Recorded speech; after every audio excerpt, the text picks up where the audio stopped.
ایک خوبصورت باغ میں بڑا سا فوارہ تھا جس کے ارد گرد رنگ برنگے پھول کھلتے تھے۔ انہی پھولوں میں سے ایک خوبصورت پیلا پھول بھی تھا جس کی خوشبو ہر طرف پھیلی ہوئی تھی۔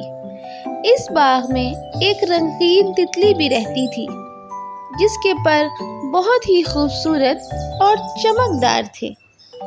تتلی کی پیلے پھول سے گہری دوستی تھی۔ وہ روزانہ صبح سویرے باغ میں آتی اور پیلے پھول کے پاس بیٹھتی۔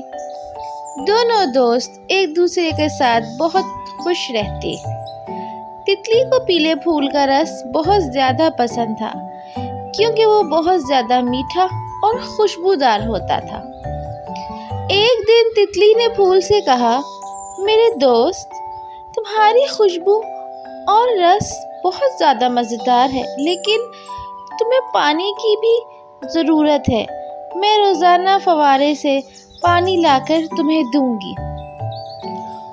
پھول نے خوش ہو کر کہا، تتلی، تمہاری دوستی ہی میرے لیے سب سے زیادہ قیمتی چیز ہے۔ اگر تم مجھے پانی دو گی تو میں تمہیں اور بھی زیادہ رس دے سکوں گا۔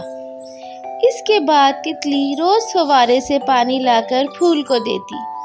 پھول کی جڑیں پانی سے سیراب ہوتی اور وہ اور بھی زیادہ خوبصورت ہو جاتا۔ وقت گزرتا گیا اور دونوں کی دوستی مزید گہری ہوتی گئی۔ باغ کے دوسرے پھول اور پرندے بھی ان کی دوستی کو دیکھ کر خوش ہوتے تھے۔ اس طرح کی پیاری پیاری کہانیاں سننے کے لیے شیئر، سبسکرائب اور لائک ضرور کریں۔